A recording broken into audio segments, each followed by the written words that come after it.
Et je vous dis, les amis, le président Kamto, le jour où le peuple sera prêt, je serai à ses côtés. C'est le président Kamto qui l'a dit. Je n'ai pas inventé ça. C'est le président Kamto. Vous croyez que le président il parle de quel peuple près? Il parle de quel peuple près? Le président Kamto est convaincu que c'est par la rue qu'on va chasser le régime. Et d'ailleurs, vous-même, vous étiez convaincu pour ça, non? Quand on parlait de la poste centrale, c'était quoi? C'était pour aller mener la révolution. Vous pensez qu'on allait à la poste centrale pour boire le petit lait chaud là-bas? Ah non. Quand on dit poste centrale, Yaoundé, que Ngano, le professeur Ngano a crié là, c'était pour aller chasser des messieurs Biya par la force. C'est comme ça que l'insurrection devait commencer. C'est d'ailleurs pour laquelle ces gens-là, ils n'accepteront jamais qu'il y ait même 2 personnes qui se rassemblent à la poste centrale. Jamais. Quand on dit poste central, c'était la révolution. Et vous tous là, vous en avez parlé. Vous parliez à ce moment-là de poste central. Ah, je vous le demande. Vous parlez de quel poste central?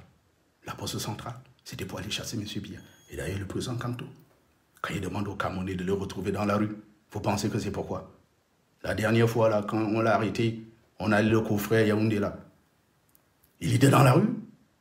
Le président Kamto est parti de Yaoundé, il est venu marcher dans la rue à Douala. Malheureusement, il n'a pas été suivi. Parce quoi?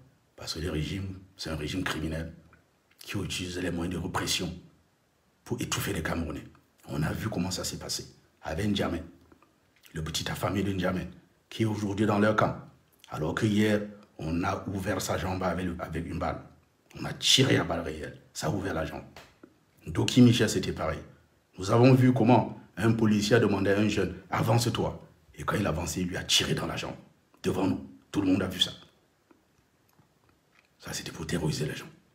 Un régime comme ça, on ne le chasse pas par les urnes. Moi, je vous le dis, on ne le chasse pas par les urnes. D'ailleurs, je n'ai pas encore entendu ces gars-là dire qu'on va acheter les armes. Je n'ai pas encore entendu.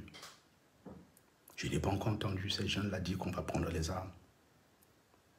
Jusqu'à présent, je ne les ai pas encore entendus dire. Quand on parle d'insurrection, ce n'est pas toujours une insurrection armée. Et je vais vous dire, pour libérer un pays, il y a 4 moyens. 4. Pas 5, 4. Et il faut les urnes quand il y a la démocratie. C'est comme ça se passe en Angleterre, en France, aux États-Unis, partout. Ça, c'est le premier moyen. Quand ce moyen-là ne marche pas, il y a la révolution du palais. C'est-à-dire que les militaires peuvent décider à un moment de prendre le pouvoir en main. Ça, c'est ce qui s'est passé dernièrement en Guinée-Conakry. Nous avons vu ça. Le troisième moyen, c'est le moyen insurrectionnel. Les gens se lèvent, comme nous avons vu au Burkina Faso et comme nous avons vu dans le Nozo. Les gens s'étaient levés avec des branches d'arbres, nous avons vu. Monsieur Biya envoyait ses frères là aller leur tirer dessus. Et c'est devenu une insurrection armée. C'est comme ça. Voilà les 4 étapes. Il n'y a pas une autre étape. Il y a 4. Soit vous passez par les urnes. Au Cameroun, il faut oublier ça. Soit il y a des militaires qui prennent le pouvoir. Au Cameroun, il faut oublier. Monsieur Biya a placé ses frères partout. Ces gars-là contrôlent l'armée, tous les corps d'élite. Ce sont les frères de Biya qui sont là-bas. Les dépôts d'armes, ce sont les frères de Biya qui contrôlent. Je vous le dis, ce sont les frères de Biya. La communication, ce sont les frères de Biya. Donc, vous ne pouvez pas aller faire une révolution de palais sans que ces gars-là soient au courant parce qu'ils contrôlent tout. Ces gars contrôlent tout. Donc, on ne peut pas compter sur une révolution de palais au Cameroun. Mais il y a l'insurrection populaire. Quand le peuple se lève, quand le peuple se lève vraiment, aucune armée ne peut le retenir. Et nous avons vu ça au Burkina Faso. On a vu comment on a chassé Kamporé comme un petit chien. Ce monsieur-là, il était l'homme de la France-Afrique. Il était l'un des hommes les plus puissants, avec l'une des armées les plus puissantes de la région. Mais quand les Burkinabés se sont levés pour aller le chasser, il a fui comme un petit rat. Ça, c'est le soulèvement populaire. Et ça, c'est mon choix. Ça, c'est ma préférence. Et ce que je dis à ces gens-là, c'est ce que je dis à ces gens-là de faire. Il faut travailler sur ça.